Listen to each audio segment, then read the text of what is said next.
بریار مزانترین کمالگاه پیشسازی پارێزگا دهوکی بهتدانان. جبوی پیشخستنا کرده پیشسازی و وجاندنا کرده آبوری و گرینگیدان به برهم نافهای جوتیاران، حکومت هرم بریار ده بدروستکرنا جهک پیشسازی مازن و سردمی. سروکی دسته و برهنان هرم جرادگهینه، ادوان چند روژن بهتن دا بری بنیاد پروژهی ده تراگهاندن. او تشتي كل كردستان تتا استهلاك كرنت بيستا عملية انتاج بكين معمل ابو دابنين بو هربو البلانا ما الجرنجة كباش بو كارت الصناعي وبشتينج زراعة وكارت سياحي لبارزگاه دو که بو قناغ دهاتو چند روز دهاتو منطقه صناعيه غذائيه جديده اعلان کردن دیتا دروست کردن که اوش 500 دونما و همي انواع الصناعات الغذائيه ديال بارزگاه دو که دي استفاده المنتجات المحليه كان دروستکرنا داورکا پیشسازی سنور پارێزگاه دهوکی که نزدیک 700 کارگه حقوقی هم بخواه دگیره دبه یک جمازنترین پروژه و برهنان سرانسری عراقه. بجالی خبر و بریا برهنان دهوکی جرادگهینه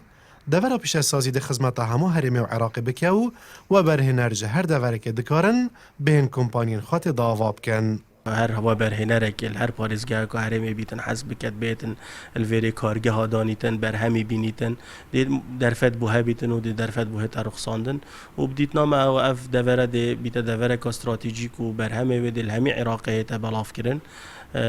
و دی ساجیب صدان دریوین کاری دل پارێزگاه دو که پیدا بن. دروستکرنا وان جوره پروژیان دبه قازانجه که باش جبوی جوتیاران جبر که بر همو ماندوبوناوان یا ساله که پرود چو جبر نبونا کارگان بر همه خمالی بازاران دا به بها دبه.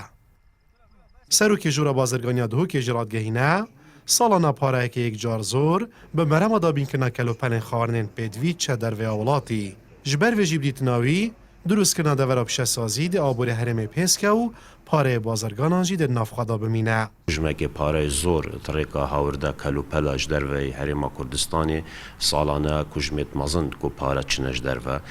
هک پیشسازی که باش محبت کو او ماده سرکیه کو حوالاتی روزانه چه خوراکی بدان نافمالی بدان کرسته آواهی بد او پاره دمین الهرم کردستانی و او ده پشتوانی آبور هرم کردستانی که تو ده هستر لیکد.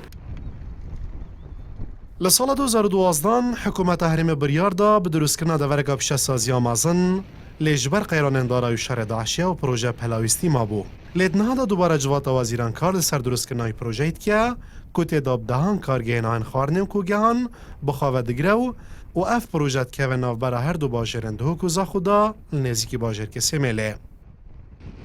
ماسون محمد کرسام 24 دهوک